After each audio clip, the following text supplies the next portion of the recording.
இரு பகடைகள் உருட்டப்படும் போது கிடைக்கும் எண்களின் கூடுதல். ஃபர்ஸ்ட் ஒன், ஒன்றுக்கு இரண்டு பகடைகள் உருட்டப்படும் பொழுது ஃபர்ஸ்ட் நிகழ்தகவு கேட்டா என்ன சொல்லணும்? அப்போ இரண்டு பகடைகள் உருட்டப்படும் பொழுது என்ன சாமி கண்டுபிடிக்கிறோம்?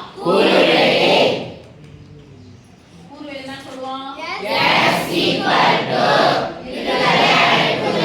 முதல் பகடையில இப்படி உருட்டி விடும்போது முதல் பகடையில 1 விழலாம், அடுத்த பகடையில 2 விழலாம். 1 விழணும் ஆசை இல்லையா? 1 விழலாம், 2 விழலாம், 3 விழலாம், 4 விழலாம், 5 விழலாம், 6 விழலாம். அப்ப 1 கூட எது வேணாலும் விழலாம். ரைட்? Yes miss. அப்ப சொல்லுங்க பார்க்கலாம். 1, 1, 1, 1, 1, 1, 2, 1, 3,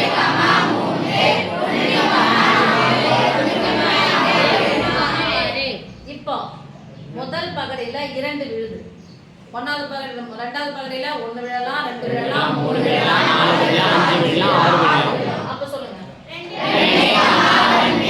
2, 2, 2, 3, 2, 2, 4, 2, 5,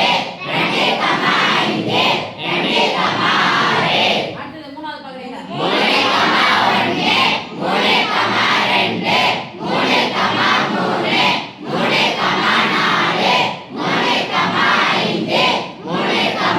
3, 4, 3,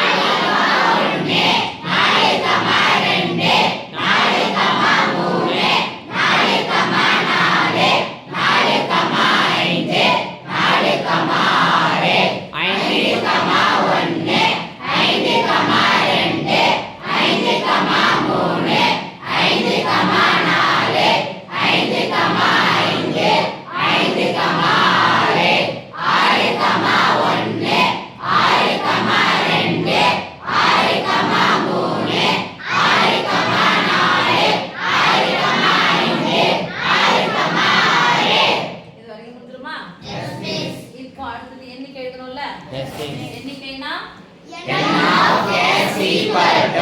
எத்தனை ஜோடி இருக்கு பாருப்பா? 36. ஒரு வரிசையில 6, 1 6, 2 12, 3 12, 4 36. இப்போதான் நம்ம கணக்குக்குள்ள நுழையிறோம். ஃபர்ஸ்ட் ஒன், ஒன்றுக்கு சமமாக. ஃபர்ஸ்ட் ஒன், ஒன்றுக்கு சமமாக. அதுக்கு மேல இருக்கிற வார்த்தையை படிப்பா.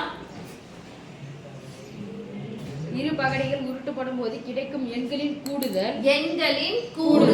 கிடைக்கும் எண்களின் கூடுதல். ஒன்னாவது பகடையில ஒரு நம்பர் விழும், இரண்டாவது பகடையில ஒரு நம்பர், ரெண்டுத்தையும் கூட்டுனா என்ன கிடைக்கும் சொல்லிட்டு கேக்குறாங்க.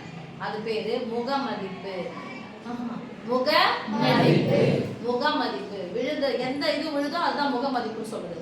அந்த முகமதிப்புகளின் கூடுதல் எப்படி இருக்கணுமா? ஒன்றுக்கு சமமாக. 1க்கு சமம்னா 2 கூட்டா எத்தனை தான் வரணும்? 1. ஃபர்ஸ்ட் நம்பர் கொடுக்கலாம். 1 1 கூட்டா எத்தனை? 2. ஆனா 1 விழுமா அப்போ? சான்ஸ் இல்ல. அப்ப விழவே விழாதுன்னா n of a equal என்ன சாமி? 0. ஏவே அங்க இல்ல. அப்ப நம்பர் ஆஃப் a மட்டும் கையில் போட்டு போய்டும் சாமி. நம்பர் ஆஃப் நாளைக்கே வந்துரும். Number of a equal to 0.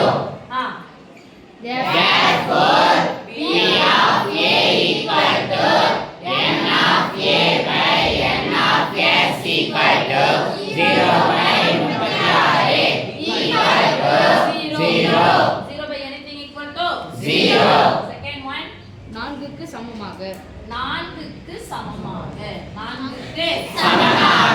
ரெண்டு நம்பரையும் கூட்டுனா என்ன கிடைக்கணும்? 4. 1 1 கூட்டினா எத்தனை? 2. 1 2 கூட்டினா எத்தனை? 3. இதையும் விட்டலாம். 1 3 கூட்டினா 4. இது அதிகமா தான போவோம்? அதே முதல்ல 2 1 கூட்டினா எத்தனை? 3. விட்டுருங்க. 2 2 4. ஓகேவா? இது போனா அதிகமா போயிடு. இங்க 3 1 4. அப்ப எத்தனை போட்டுக்கலாம்? அத நான் எடுத்துக்கலாம். b போட்டுக்கலாம். Yes miss. b இந்த நம்பரை கூட்டினா 4 வரும். 1 1 3 2 2 3 1 close bracket. Okay? Yes miss. இதல This implies n of p equal to 3. எத்தனை ஜோடி? 3. Therefore, p of p equal to n of p by n of s equal to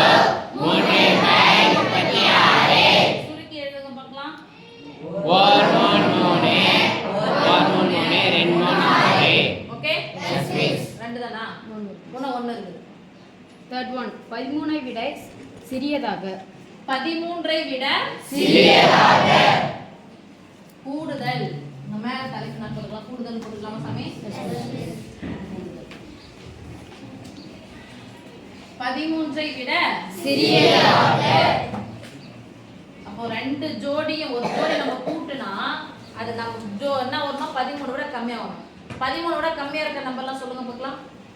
12, 11, 10, 9, 8, 7, 6, 5, 4, 3, 2, 1. 0 இங்க இல்ல. எதல ஸ்டார்ட் ஆகுது பாருங்க. ரெண்டுத்தையும் கூட்டுங்க. ஒண்ணே கூட்டினா 2. எதல முடியுது? 6 கூட்டினா 12. அப்போ இதுல இருந்து இருக்கிற எல்லா ஜோடியுமே எதை விட கம்மிதான்? 13 விட கம்மிதான். ஆமாதானே? அப்போ 13 விட சிறியதாகன்னு சொல்லிட்டு போட்டு சீனு போட்டா இது எல்லாத்தையும் எடுத்து எழுதணும்ல? அதனால எண்ணிக்கை போட்டுக்கலாமா? சொல்லுங்க. சொல்லுங்க. எல்லா ஜோடியுமே 13 விட குறையும். அப்ப எத்தனை ஜோடி இருக்குது? 36. Therefore, P of C equal to N of C by N of S equal to 36 by 36 equal to 1. ஒரு 36 தானே? Yes, miss.